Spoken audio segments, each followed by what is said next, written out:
दोस्तों, एक बार धरती लोक पर 4 व्यक्तियों की मृत्यु एक साथ हुई थी। वे सभी लोग विचारों में अलग अलग और अलग अलग प्रदेश के रहने वाले थे। केवल संयोग से ही उन चारों का अंत एक ही समय पर हो गया। एक ही समय पर यम के दूत उन चारों को लेने के लिए आए। मरने वालों में एक तो किसी प्रदेश का राजा था, दूसरा बड़ा धनी व्यापारी था, तीसरा एक पूजा पाठ करने वाला पंडित था और चौथा गरीब मजदूर था जो दिन भर मेहनत करके अपने परिवार का पालन पोषण करता था। चारों की आत्माओं को लेकर यमदूत मृत्यु के देवता धर्मराज की सभा में पहुंचे। चारों उनके सम्मुख जाकर खड़े हो गए। वे सोच रहे थे कि कौन स्वर्ग में जाएगा और कौन नरक में। यमराज अपने आसान पर विराजित नहीं हुए।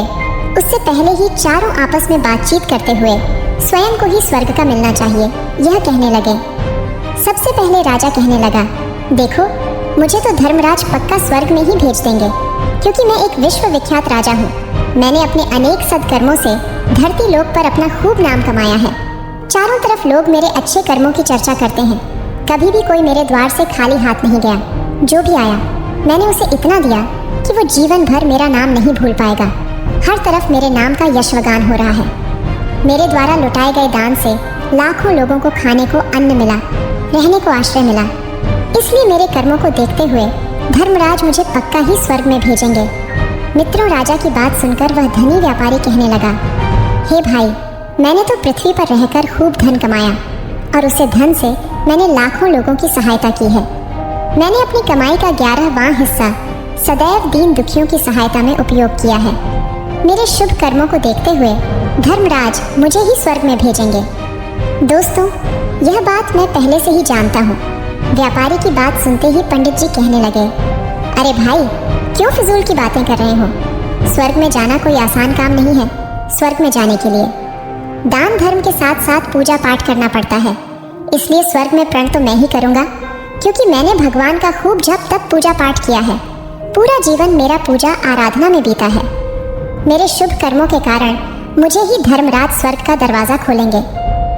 यह बात मैं अच्छी तरह से जानता हूँ। जब इस प्रकार तीनों ने अपनी अपनी बातें की अपने अपने लिए, तो आप सब उसे चौथे व्यक्ति मजदूर की ओर की देखते हैं कि अब यह क्या कहता है। क्या इसने भी कोई अच्छा काम किया है या नहीं, या फिर इसका पूरा जीवन मजदूरी करते हुए दूसरों के अधीन रहकर ही बिता है। मजदूर उन सब की बातों को चुपचाप नीचे नजरें झुकाए खड़ा सुनता रहा और वे तीनों बड़े गर्व से अपनी प्रशंसा में झूठे थे। तभी धर्मराज अपने साथी चित्रगुप्त के साथ दरबार में हाजिर होते हैं। चित्रगुप्त के हाथों में एक मोटी सी किताब थी, जिसमें समस्त प्राणियों के कर्मों का लेखा जोखा लिखा था। धर्मराज अपने आसन पर विराजमान होते हैं। उसके बाद चित्रगुप्त ने राजा को अपने पास बुलाया और उससे पूछने लगे कि तुम बताओ, तुम तो धरती पर बड़े ही प्रख्यात राजा थे। तुमने अपने जीवन में कौन कौन से शुभ कर्म किए हैं तथा कितने लोगों को दुख दिया है, कितने लोगों का भला किया है? मैं अपनी पुस्तक में देखकर यह फैसला करूंगा कि आप स्वर्ग में जाने के अधिकारी हैं या नहीं। तब बड़े गर्व के साथ राजा अपने कर्मों को बताता है, हे भगवान, मैं एक बहुत बड़े राज्य का स्वामी था। मेरा राज्य बड़ा ही समृद्ध और खुशहाल था। मेरे राज्य में दिनहीन गरीब लोग बहुत ही कम थे। सब मेरी छत्र छाया में बड़े आनंद के साथ जीवन यापन कर रहे थे। मैंने अपने राज्य के लोगों को किसी चीज की कमी नहीं होने दी। मैं हर भूखे को भोजन मिलता था। लाखों की धन मोहरें उन्हें रोज दान में दी जाती थी। प्रजा के लोग मुझसे बहुत खुश रहते थे। दिन रात में यही मेरे जीवन के अच्छे कर्म हैं। राजा की बात सुनकर चित्रगुप्त ने अपनी पुस्तक उठाई और उसमें देखने लगे। पुस्तक में देखकर उन्होंने राजा को बताया कि तुम जो कर रहे हो वह सर्वथा सत्य है। तुमने अपनी प्रजा को बहुत सुख दिया है, परंतु इसके साथ साथ तुमने बहुत बड़ा अपराध भी किया है।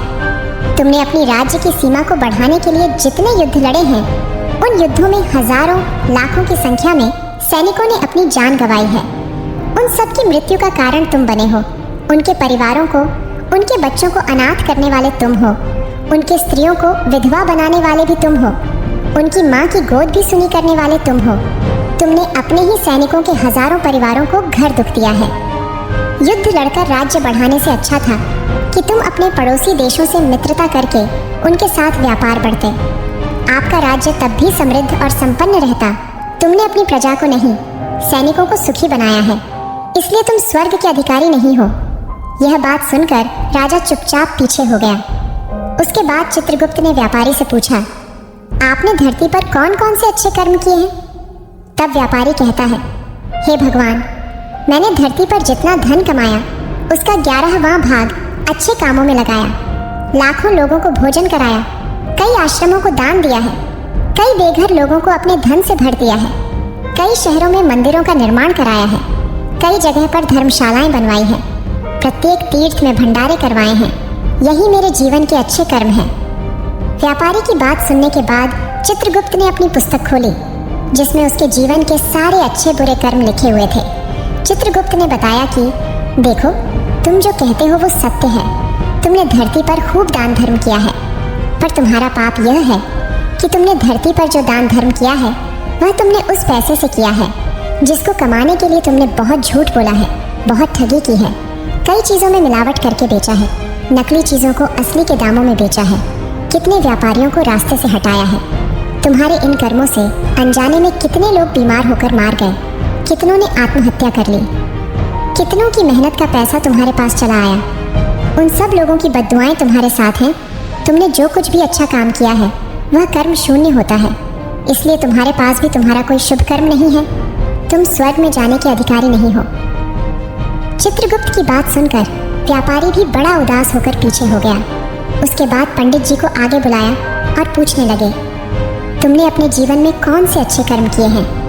तब पंडित जी कहते हैं, हे भगवान, मेरा पुण्य यह है कि मैंने हजारों लोगों को ज्ञान दिया है, हजारों यज्ञों के अनुष्ठान को संपन्न कराया है, हजारों के घरों में पूजा पाठ कराया है, दिन रात मैंने ईश्वर का जप तप किया है, हजारों कन्याओं का विवाह कराया है, लाखों पिंडदान श्राद्ध कराए हैं, अनगिनत लोगों को मार्गदर्शन किया है।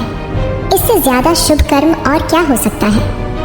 तब चित्रगुप्त अपनी पुस्तक में देखकर बताते हैं, हे पंडित जी, महाराज, आपका कहना सत्य है।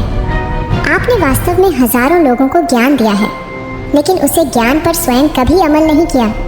आपने सैकड़ों यज्ञ पूजा अनुष्ठान कराए, पर उनमें निस्वार्थ भाव से किया गया कोई कर्म नहीं था।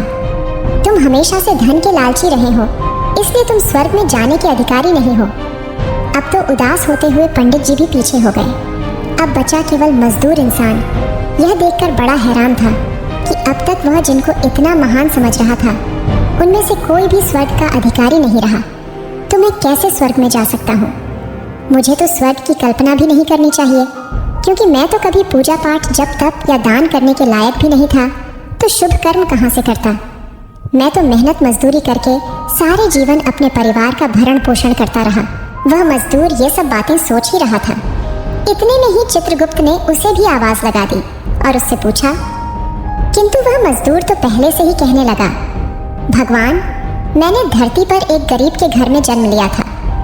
दान, हवन, पूजा पाठ करने के मैं लायक ही नहीं था, तो मैं शुभ कर्म कहाँ से करता? मैं तो अपने परिवार का पोषण बड़ी मुश्किल से कर लेता था। मैं जानता हूँ भगवान कि मैं स्वर्ग में जाने का अधिकारी नहीं हूँ। मैंने धरती पर भी नरक भोगा है और आगे भी नरक में ही जाने की हैसियत है। किंतु हे प्रभु, यहाँ पर भी मेरी एक इच्छा है। मैं स्वर्ग में तो नहीं जा पाऊंगा, लेकिन मैं एक बार स्वर्ग को अपनी आंखों से झांक कर देखना चाहता हूँ। इससे अधिक मेरी कोई इच्छा नहीं है, क्योंकि मैंने ऐसा कोई कर्म नहीं किया है जो कुछ देर के लिए ही मुझे स्वर्ग में पहुँचा दे। मजदूरी के बाद लोगों की सेवा के लिए मेरे पास समय नहीं बचत पाता था।